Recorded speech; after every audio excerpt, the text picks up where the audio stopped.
Avisala, pinakaabangan ngayon ang muling pagbabalik ng Encantadia kung saan pinabilib tayo sa napakagandang serye na ito.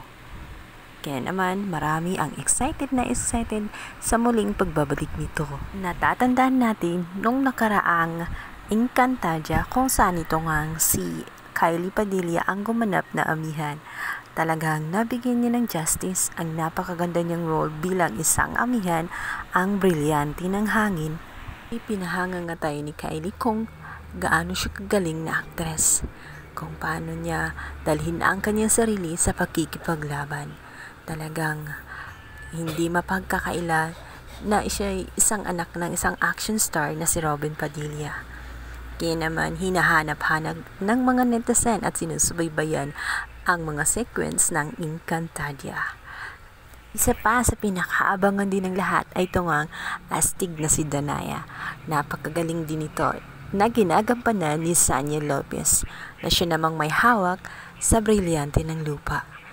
Sa panibagong Encantadia Chronicles ay gagampanan nga nitong si Bianca Umali na siyang anak ni Danaya. Nga ang aktres nga si Bianca Umali dahil hindi niya hiniling ngunit ipinagkaloob sa kanya nga kaya naman ngayon pa lang ay pinaghahandaan niya ang naturang serye. Pati ang kanyang katawang at ang paggamit ng mga arnes ay inaral na niya, pati ang kwento tungkol sa Encantadia. Upang sa ganon magampanan niya ng maayos ang kanyang role.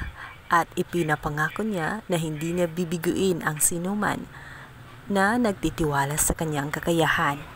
Sa din sa pakahabangan natin sa bagong serye ay ito nga ang magiging kalaban ni Cassiopeia, ang kanyang kakambal na nagtayo ng kaharian ng mga Niebe. Okay guys, pakabangan natin ang pinakabagong Encantadia Chronicles at mga bagong tauhan na gaganap sa kwento. Tiyak na mas exciting ito at mas level up ang kanilang mga kapangyarihan. Guys, abangan!